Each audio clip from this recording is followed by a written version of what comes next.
Marc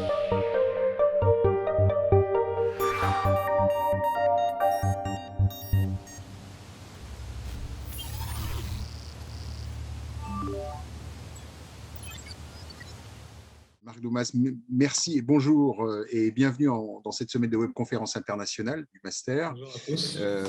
C'est un plaisir de vous accueillir aujourd'hui et merci d'avoir accepté notre invitation. Également, merci à Stéphanie, qui est dans votre service, d'avoir rendu cela possible, comme on le disait, par sa thèse et puis par la connexion avec vous. Donc, je vais vous présenter, vous avez une trentaine de minutes pour votre présentation, bien sûr, et puis 15 minutes de questions-réponses qui peuvent être plus ou moins élargies selon l'intérêt des auditeurs.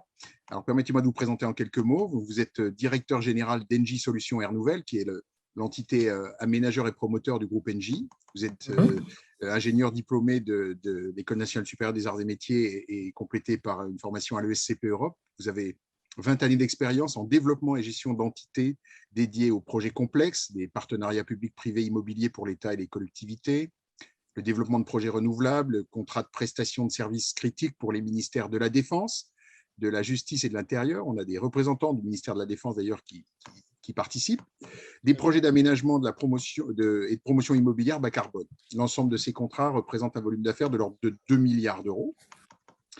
Et vous allez nous présenter ce soir, le titre de votre présentation, c'est Air Nouvelle, la vision d'un promoteur pour une ville durable. Le projet Collective for Climate qui a remporté le concours Réinventer les villes lancé par la ville de Paris et du C40, justement dont on a entendu parler ce matin avec Hélène Chartier. Donc, ça va nous faire une application pratique de ce que l'on a entendu ce matin. Merci encore d'être là et je vous cède la parole. Bien, écoutez, merci beaucoup pour cette introduction. Bonjour à toutes et à tous. Je suis ravi d'être parmi vous pour vous présenter à la fois notre entreprise Air Nouvelle, qui est une jeune entreprise start-up de ce grand groupe qui s'appelle Engie, dont vous connaissez certainement le nom et au moins quelques activités. Et puis ravi aussi de vous présenter ce projet qui est un des projets pour nous les plus aboutis en termes d'ambition et en termes d'engagement sur le bas carbone. Ça fait presque 4 ans et demi maintenant qu'on travaille sur un certain nombre de projets. Et celui-ci, à ce stade, est celui le plus abouti. Mais bien sûr, le suivant, ce sera encore plus. Donc, je vais partager mon écran. Stéphanie, je te laisse me dire si ça fonctionne. Je t'en prie. Pour l'instant, tu ne partages pas. Ça arrive. C'est parfait. Voilà, donc Air Nouvelle, on est bien une entité d'Engie et notre sous-titre qui est s'engager pour construire la ville durable de demain est vraiment notre ADN et l'ADN des équipes. On a lancé cette activité de promotion et d'aménagement immobilier avec un très fort positionnement sur le bas carbone. Donc, on ne fait que des projets à ambition, à très faible impact environnemental et surtout qui vont généralement au-delà des normes en vigueur. Alors, si j'y arrive, voilà. Donc, notre raison d'être, contribuer à la transition écologique des territoires en s'engageant pour des projets urbains responsables. Donc, volonté, objectif, ambition. C'est vrai que c'est une volonté de départ de la création de l'entreprise. C'est un trait à la fois stratégique, mais bien entendu très personnel aussi de l'équipe de création et puis qui s'est étoffée avec l'ensemble de l'équipe aujourd'hui qui atteint à peu près 25 personnes. Donc, l'ensemble des personnes sont complètement engagées, sont volontaires pour développer des projets immobiliers très ambitieux. Donc, notre écosystème avec un ensemble d'expertise et de partenariats. Donc, on travaille sur l'ensemble du cycle de vie de l'immobilier. Donc, vous y voyez ici la phase conception-étude, la phase réalisation et la phase d'exploitation-investissement. C'est un des traits caractéristiques d'Engie, c'est qu'on a dans le groupe des entités qui sont capables d'intervenir sur l'ensemble du cycle. Ce qui fait de nous un promoteur finalement assez atypique parce que très peu de nos confrères interviennent, au départ beaucoup, mais souvent passent les clés du bâtiment à un investisseur ou à des locataires et donc quittent la partie exploitation-investissement. Et la plupart du temps également ne sont pas réellement présents dans l'acte de construire, sont des promoteurs au sens qu'ils sous-traitent l'acte de construire, là où nous avons, vous le voyez en bas, des entités INEO et Axima qui sont des entités de travaux qui, il faut savoir, représentent à peu près 4 milliards d'euros d'activité en France, en travaux pour INEO, électrique et télécommunications, et pour Axima, chauffage, ventilation, climatisation. Donc, notre métier à nous, Air Nouvelle, c'est d'être promoteur et donc d'être capable d'articuler des savoir-faire internes et externes pour développer le meilleur projet possible.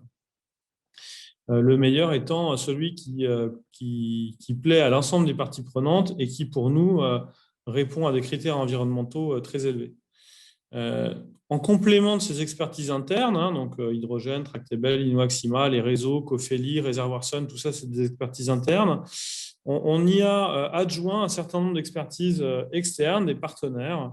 Un certain nombre sont cités ici, il y en a d'autres également. Donc, notamment le Muséum national d'histoire naturelle sur le volet de la biodiversité urbaine. On est partenaire de cette chaire de biodiversité urbaine. Airparif, avec lequel on travaille sur la dimension de la pollution et comment les projets sur lesquels on travaille traitent bien les questions de pollution outdoor et indoor. BIM Factory et le Lab Crypgen sont des entités groupes. BIM, c'est une entité groupe qui fait du BIM bâtimentaire et du BIM de quartier. Et le Lab Crypgen, c'est le labo de recherche et développement du groupe, en matière d'énergie principalement, mais aussi de digital. Cyrradel étant un complément de BIM sur le volet modélisation urbaine 3D. Pour information, Cyrradel est l'entité qui réalise pour le compte de la région Île-de-France la modélisation 3D de toute l'Île-de-France. Donc, c'est un très gros et très beau projet pour lequel Cyrradel est engagé. Donc, ces savoir-faire qui sont autour de nous dans le groupe, et dans le groupe et juste à côté avec des partenaires, nous, on les incarne et on les pilote à travers un certain nombre de savoir-faire spécifiques qui sont des savoir-faire qu'on appelle promoteurs aménageurs bas carbone. Donc, on les retrouve ici. Donc, nous, on travaille beaucoup, bien sûr, sur la… Vous voyez ma souris ou… Parce que je m'amuse avec ma flèche. Là, mais… Oui, on la voit, effectivement. Oui, tout à fait. Je vais continuer de l'utiliser. On travaille beaucoup, bien sûr, sur la dimension énergétique et sur la dimension multi-énergétique.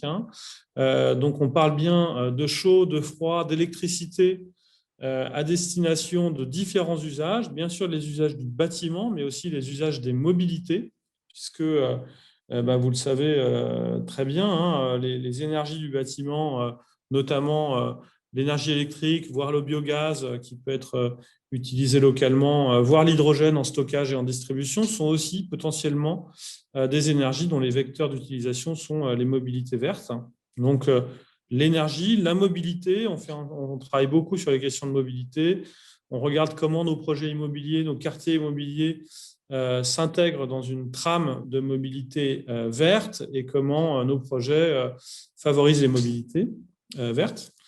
La biodiversité, j'en ai parlé rapidement avec le Muséum national d'histoire naturelle. Alors, c'est un sujet d'engagement environnemental pur parce que clairement, ce n'est pas un sujet business. Il n'y a pas de chiffre d'affaires de revente d'arbres ou de feuilles comme c'est indiqué ici, mais par contre nos projets évidemment on travaille beaucoup sur cette dimension-là et comment nos projets immobiliers assurent les continuités des trames vertes, bleues ou même noires et comment on essaye même d'améliorer la biodiversité urbaine à travers nos projets. Tout ce qui est conception de bioclimatique ici, performance énergétique, environnementale, génie électrique, je ne vais pas les faire un par un, mais c'est nos métiers de concepteurs et de réalisateurs de systèmes énergétiques performants et de bâtiments qui sont efficaces et qui consomment le moins possible.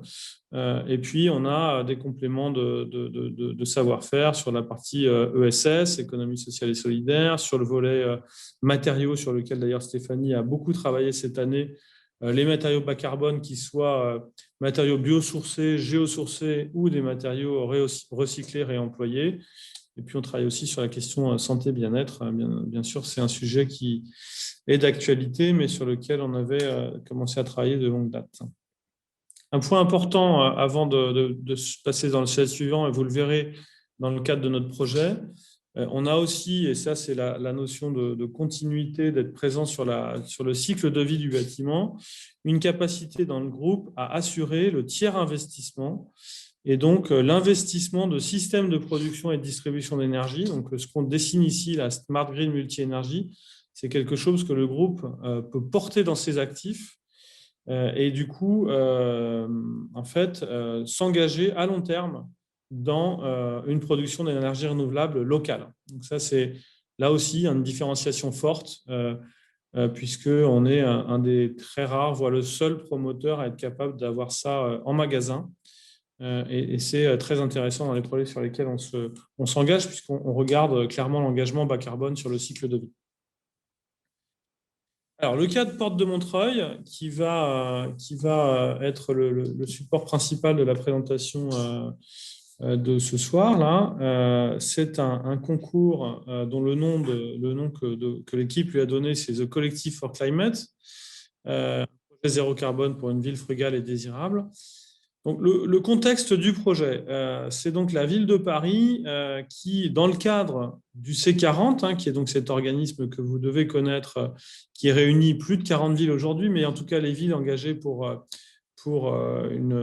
combattre le changement climatique, lance un concours international dans plusieurs villes du monde qui s'appelle Reinventing Cities. Ce concours consistait à proposer à des promoteurs immobiliers des fonciers, donc dans ces différentes grandes villes du monde, et les promoteurs devaient, pour remporter le droit d'acheter le foncier, répondre avec un projet très ambitieux sur le volet bas carbone.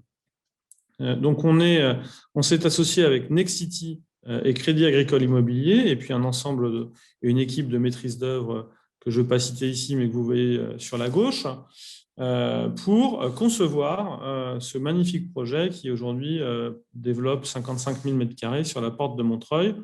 Pour ceux qui connaissent Paris, la Porte de Montreuil, c'est l'endroit où il y a les puces de Montreuil, et où aujourd'hui on passe par-dessus le périphérique avec un trou béant au milieu de cette place-là. Donc cette porte a vocation à être transformée en place, et c'est un enjeu urbain important puisque ça assure la rotule et la connexion entre Paris et son banlieue, et surtout, ça a vocation à effacer la frontière qu'on constitue le périphérique aujourd'hui, et donc à relier Paris et sa banlieue. Donc, nous, on a développé ce projet et on est très heureux d'avoir remporté. D'ailleurs, Hélène Chartier, que vous avez présenté tout à l'heure, était membre du jury de ce projet. Donc, si on fait un zoom quelque part sur la démarche bas carbone, je ne vais pas rentrer dans les détails de programmation, dans les détails architecturaux de ce projet. On a choisi avec Stéphanie de faire un zoom sur le volet bas carbone et comment l'équipe, et nous en particulier, on a contribué à cette ambition bas carbone. Donc, quand on regarde le bas carbone, il est un peu partout, en fait, dans un projet immobilier. Et on regarde, en fait, à 360 degrés un ensemble de sujets pour tendre vers les bâtiments les plus sobres en carbone. Donc, bien sûr, il y a la question énergétique. Selon l'association BBCA, le bas carbone, l'énergie, c'est 40% du bilan carbone du cycle de vie du bâtiment. Donc, c'est un poids très important. Et 60% du cycle de vie et du bilan carbone du bâtiment est essentiellement sur le volet construction. Donc, il y a la question architecturale. Évidemment, le dessin architectural a un impact fort à la fois sur les matériaux et sur l'énergie. Les matériaux, bien sûr. La résilience.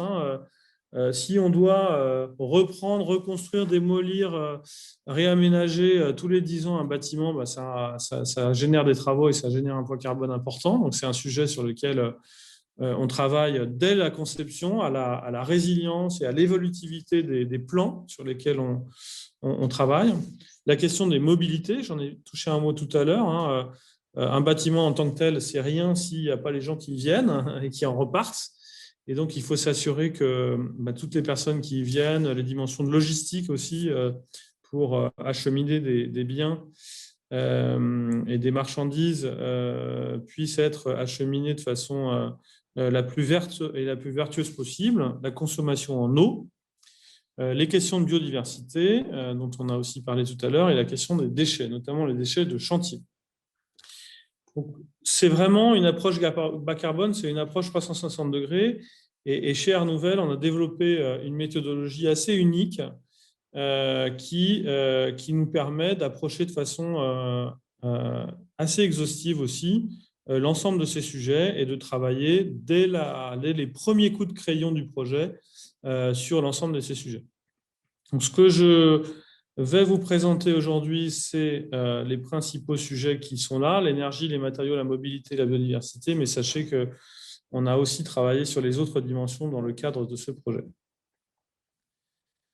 Alors, en point de départ, on a un scénario de référence qui parce que pour mesurer des économies, il faut toujours partir d'un scénario de référence. Donc, on est parti avec nos bureaux d'études et AMO Environnement, on a défini ce qu'on appelle un scénario business as usual, d'où l'acronyme BAU, sur lequel on est sur 50 ans, sur à peu près 2600 tonnes équivalent CO2 par an pour ce bâtiment. Sur ce bilan global, à peu près 15% de ce bilan est lié aux énergies, 58% aux matériaux, et on a également intégré la question des mobilités, parce qu'on considère que regarder l'immeuble sans regarder les mobilités, c'est se voiler une partie de l'équation. Et donc, nous, on intègre systématiquement la dimension des mobilités. Donc, si je prends les hypothèses qui sont retenues sur ce scénario, c'est une consommation RT 2012, un chauffage gaz, du groupe froid, un éclairage électrique. Je vous laisse lire ça, mais c'est vraiment, on construit traditionnellement un bâtiment tel qu'il est fait aujourd'hui dans 90% des cas ou plus. Et puis des mobilités définies, etc. Donc ça nous permet de définir le scénario de référence à partir duquel on travaille notre projet et à partir duquel on cherche à améliorer et à pousser les curseurs au maximum. Le premier volet, c'est le volet énergie, enfin le premier dans l'ordre de la présentation. Le volet énergie, nous, on s'appuie beaucoup sur la démarche qui s'appelle Négawatt, que vous avez peut-être dont vous avez peut-être déjà connaissance, qui traite les sujets dans l'ordre suivant. D'abord, on travaille la sobriété. On travaille la sobriété parce que c'est bien connu, la meilleure énergie, l'énergie la moins bas carbone, c'est celle qu'on ne consomme pas. Donc, on fait attention à travailler sur la sobriété et les premiers sujets qui sont concernés sont le geste architectural, la question des orientations, la question de la rose des vents. On fait attention à donc, toute cette architecture bioclimatique pour améliorer la sobriété, et puis bien sûr les questions d'isolation, les questions de ventilation naturelle, toutes ces dimensions-là. Ensuite, l'efficacité des systèmes. On cherche à avoir des systèmes qui sont les plus efficaces possibles, notamment dans la conversion et dans les pertes en réseau. Et puis enfin, on s'assure d'avoir en énergie consommée au départ et produite au départ plutôt des énergies renouvelables avec un taux d'énergie renouvelable le plus élevé possible. Ça se fait soit en produisant de l'énergie renouvelable tout de suite, soit en se raccordant à des réseaux qui sont eux-mêmes renouvelables. Je pense notamment aux réseaux de chaleur et de froid qui peuvent exister dans les villes denses. Donc, c'est bien dans cet ordre-là. Donc, on a donc la superposition. J'ai déjà amorcé le sujet dans le slide précédent, mais on voit dans ce slide-là ce qu'on étudie en conception initiale. Donc, on travaille avec les architectes, les bureaux d'études sur cette dimension-là. On regarde les questions d'orientation du soleil, on regarde la question d'orientation des vents, on regarde les questions des ventilations, des perditions de chaleur, etc. Et donc, ça nous permet de travailler sur la conception bioclimatique. Ici, c'est une dimension qui n'est pas évaluée en tant que telle, puisqu'on évalue le global, et puis qui est très difficile à évaluer, mais sachez que c'est quelque chose sur lequel on travaille systématiquement et on cherche à avoir les bons points de départ sur ces questions-là. Donc, on travaille également sur les volets efficacité énergétique et énergie renouvelable. Donc là, on a ce que je vous disais. Donc, on a développé ce qu'on appelle un cœur de réseau avec CPCE Climespace qui va donc être un micro-réseau local de chaud et de froid en géothermie sur nappe. Donc ça, c'est quelque chose d'assez intéressant. On a développé aussi du stockage thermique intersaisonnier. Ça veut dire qu'on stocke de l'eau chaude dans notamment des réserves incendies l'été pour qu'on puisse la restituer l'hiver et vice-versa, de l'eau froide pour la restituer l'été pour refaire du froid. On a également une toiture photovoltaïque biosolaire qui est répartie sur plusieurs bâtiments. La géothermie, elle est sur sonde et sur nappe puisqu'on a deux puits possibles. Et cette toiture biosolaire, pour revenir sur ce sujet, c'est une toiture photovoltaïque où, avec le Muséum national d'histoire naturelle, on cherche à intégrer des dimensions de biodiversité. Donc voilà, cette première lame d'économie nous permet d'économiser 8,5% sur le bilan carbone. Ensuite, on travaille également sur la stratégie matériaux-ressources, donc en travaillant beaucoup sur la réduction des matériaux et sur la recherche de matériaux biosourcés, géosourcés, réemployés à proximité immédiate du site autant que faire se peut. Donc là, ce qu'on a choisi avec nos partenaires, c'est de travailler sur des matériaux qui sont disponibles à moins de 100 ou 150 km, je n'ai plus le chiffre exact en tête, mais en tout cas à proximité immédiate du site, puisqu'on voulait faire aussi travailler l'économie locale. On a de la pierre, on a de la terre crue, on a du béton de chanvre, à nouveau de la pierre et du bois français à proximité, c'est plutôt dans les forêts du Morvan. On a un une mixité de matériaux à utiliser sur les différents bâtiments. Là, ce que vous voyez en bas, c'est les différents les îlots d'immeubles sur lesquels on développe ces différents matériaux. Et ça, on a fait un gros travail là-dessus. Ça nous permet d'économiser 32% complémentaires, puisqu'en fait, on efface énormément du bilan de construction, du bilan carbone de construction. Ensuite, on travaille pas mal sur la question de la mutualisation. Donc ça revient à la fois aux matériaux et à la fois aux résiliences. Quand on mutualise des surfaces, on évite de construire. Ça, c'est quelque chose qui est aussi assez frappant quand on voit nos patrimoines immobiliers aujourd'hui. Nos patrimoines immobiliers ne sont pas des actifs qui sont bien utilisés. Le pire d'exemple des patrimoines, c'est tout ce qui est scolaire. Le scolaire, je crois que c'est occupé à 30% du temps quand on y ajoute la dimension les week-ends, les vacances, etc. D'ailleurs, il y a une démarche de la ville de Paris là-dessus pour essayer d'occuper les cours d'école et les rendre aux voisins. Mais voilà, donc les immeubles, en ce moment en plus ils sont plus vite que jamais, mais les immeubles c'est aussi des immeubles qui sont très peu utilisés les soirs et les week-ends. Enfin, la question de l'utilisabilité, même si le terme n'est pas français, pardonnez-moi, des mètres carrés qu'on construit est une vraie question d'économie carbone et une vraie question de mutualisation qui est très importante. Donc là, on a fait tout un travail de mutualisation qu'on a estimé à 6% de réduction carbone. Et je pense qu'on peut faire beaucoup mieux en la matière. Je pense qu'on a encore des larges gammes de progrès sur ce type de questions. La réversibilité, donc j'en parlais tout à l'heure, tous nos plans, donc tous les plans de tous les bâtiments que vous avez vus sur ce projet sont des plans sur lesquels on a travaillé les deux plans, le plan bureau et le plan logement. Donc, ce sont des bâtiments qui sont totalement réversibles. Donc là, évidemment, on a une économie sur des travaux futurs statistiquement prévisibles. Voilà. On arrive à la mobilité. Donc là, on a aussi une démarche qui est une démarche assez inspirée de la démarche négawatt qu'on voyait tout à l'heure, qui est une démarche négamètre.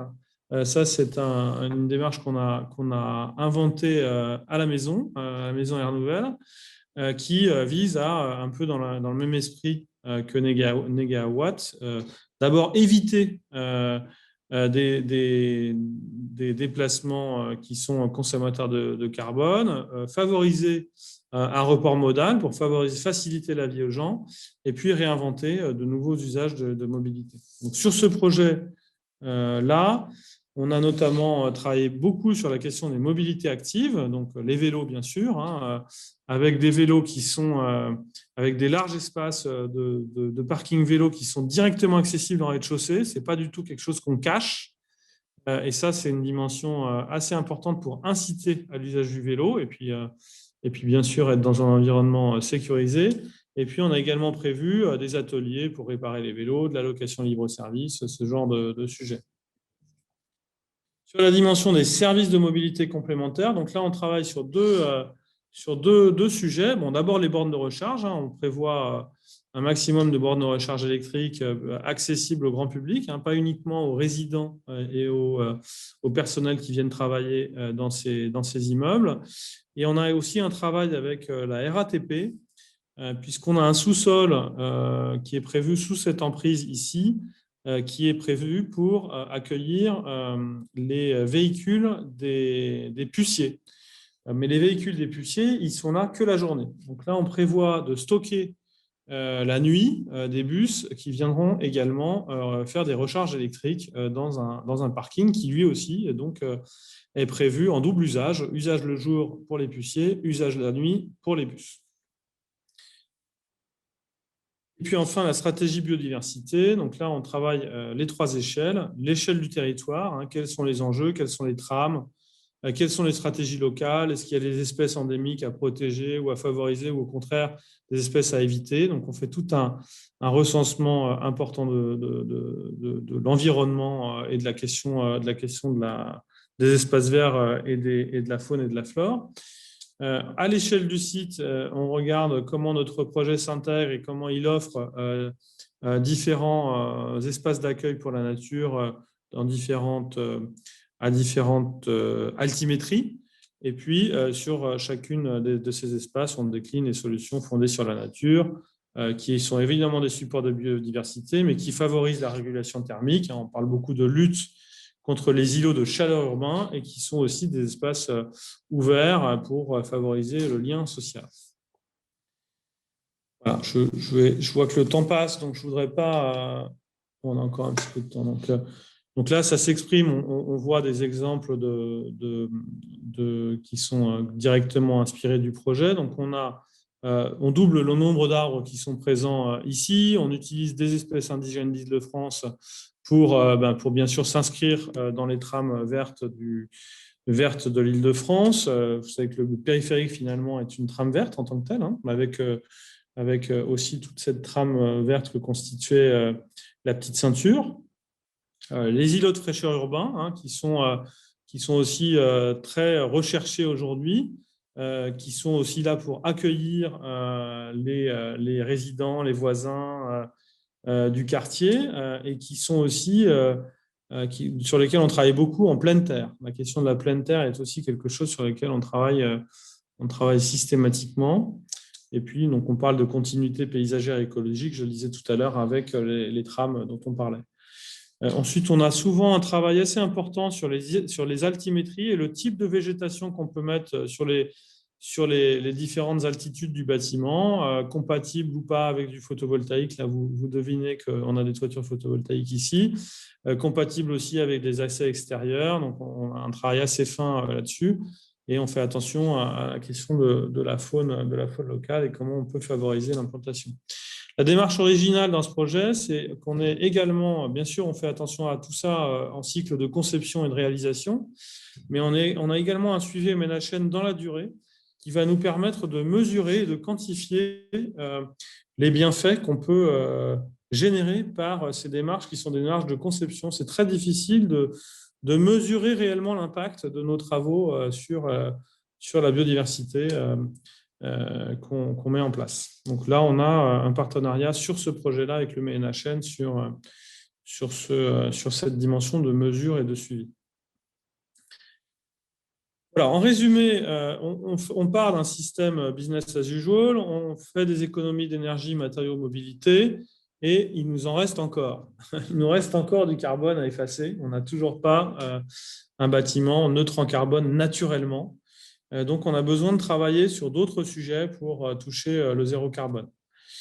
On travaille sur un premier sujet qui est la compensation locale. Donc, nous, ce qu'on a choisi avec nos partenaires, c'est de créer un fonds, en fait, un fonds carbone qui sera en gouvernance partagée avec la collectivité et on va attribuer des enveloppes d'investissement pour des projets de réduction de carbone locaux. Donc, les différentes thématiques envisagées, bon, bien sûr, énergie renouvelable, mais aussi du réemploi ou de la mobilité décarbonée. Donc, ça veut dire qu'on intervient à une échelle qui est plus large que notre projet immobilier.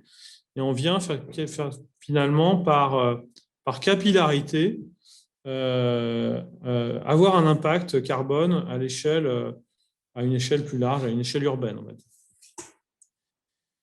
Le deuxième sujet, c'est tout ce qui est externalité positive. Donc, comment on interagit sur d'autres sujets qui sont pas directement liés aux nôtres, mais qui sont proches. Donc, la question des réseaux de chaleur, donc on se raccroche au réseau de chaleur de Bagnolet et on va en financer une partie pour qu'ils se verdissent. On a également travaillé sur des infrastructures de mobilité douce. Donc, par exemple, ça passe par avoir un relais de mobilité entre notre site et la station de RER qui est située à Nation. On travaille aussi sur favoriser la mobilité interentreprise, donc créer des plateformes de partage, de mobilité partagée entre les différentes entreprises du site et les différents résidents du site. Et puis, donc, on a ce relais de mobilité RATP, puisqu'il faut que depuis notre site, on puisse rejoindre par différents moyens, différents services, le réseau RATP, qu'il soit bus ou métro d'ailleurs. Voilà. L'ensemble de ces compensations et de ces externalités, on a estimé qu'on allait réussir à compenser le résiduel. On s'est même engagé à ça avec un bilan carbone calculé et on s'est engagé dans la durée à toucher le zéro carbone et donc à compenser par les deux jeux d'action que je viens de vous représenter le reste du bilan carbone. Voilà, je pense qu'on arrive à la fin et j'avais mis cette photo parce qu'en préparant cette présentation, je parlais de course de relais et je parlais de Carl Lewis. Et je me suis aperçu que j'avais des cheveux gris parce que Stéphanie et Aloïs, qui est pas présent mais qui doit nous écouter, me dit « mais c'est qui Carl Lewis ?» Donc j'espère que parmi les étudiants qui nous écoutent, on connaît Carl Lewis. Mais si ce n'est pas le cas, sachez que c'est un Américain qui a gagné de nombreuses médailles olympiques et qui est notamment un des plus grands athlètes américains des dernières décennies et qui faisait du relais. Pourquoi le relais ? Parce qu'en fait, le bas carbone, c'est vraiment une course de relais. Ça commence par le pouvoir adjudicateur, celui qui cède le foncier, celui qui met en place les PLU, les règles de PLU, celui qui donne les permis de construire. Il faut que ce pouvoir adjudicateur il fixe des règles les plus ambitieuses possibles. Donc, on l'a vu avec la RE 2020 là, qui a pris un petit recul, mais bon, on considérait que c'est quand même un pas en avant. Mais il y a aussi beaucoup de choses qui sont liées, qui sont de l'ordre de la collectivité locale. Et donc, ça, c'est un premier pas extrêmement important. Ensuite, il faut que nous, maîtres d'ouvrage, les promoteurs, on soit également très engagés. Donc, la relation avec les collectivités, à ce sens, elle est très importante. Et on doit, nous, en tant que maîtres d'ouvrage, pousser notre ingénierie, architecture et bureau d'études vers des dessins, vers de l'ingénierie bas carbone. Et ça, c'est quand même quelque chose qui est quand même très récent et pour lequel on est un pays champion du monde de la construction, hein, qui a inventé le béton, qui a fait avec ce savoir-faire de la construction des leaders mondiaux. Mais cette construction bas carbone, c'est quelque chose de nouveau et donc il faut reprendre, se retrousser les manches et remettre le sujet sur la table, réinventer des choses, changer les normes, changer les règles, etc. Donc, on a beaucoup d'ingénierie à faire. Le témoin suivant, c'est le témoin des investisseurs. Alors là, il y a clairement une dynamique assez forte là, qui est en train de naître depuis ce début d'année. C'est la dynamique des investissements socialement responsables. Donc, tout ce qui est fonds institutionnels, donc je parle des investisseurs institutionnels de l'immobilier, sont en train avaient déjà pris pas mal de dispositions sur les engagements bas carbone de leurs immeubles. L'avantage des immeubles, c'est que c'est quelque chose de très visible, de très palpable pour des investisseurs institutionnels. Et du coup, la politique bas carbone de ces fonds est très visible. Et donc, ça leur donne une capacité à lever de l'argent auprès des particuliers et d'autres investisseurs de façon très concrète. Donc ça, il y a une dynamique de collecte autour de l'investissement socialement responsable dans l'immobilier qui est extrêmement important. Et nous, on est ravis évidemment de ça, parce que ça veut dire qu'il y a des investisseurs prêts à investir dans des bâtiments bas carbone résilients. Et puis enfin, là aussi, on le voit de plus en plus, le preneur, donc celui qui va habiter dans les lieux. Donc là, quand je parle d'investisseur et de preneur, je parle bien entendu plutôt d'immobilier d'entreprise, mais quand il s'agit de particuliers, ces deux entités, entre guillemets, sont réunies, mais il y a de plus en plus de preneurs, d'entreprises qui sont très sensibles aux immeubles dans lesquels ils vont héberger leurs collaborateurs, très sensibles à l'image, très sensibles à leur propre bilan carbone. Et là aussi, il y a un engagement à prendre. Voilà, donc c'est cette course de relais qui permet de gagner à la fin la bataille du bas carbone qu'on doit mettre en place, qui est en train de se mettre en place, mais pour lequel on a encore beaucoup de choses à peaufiner.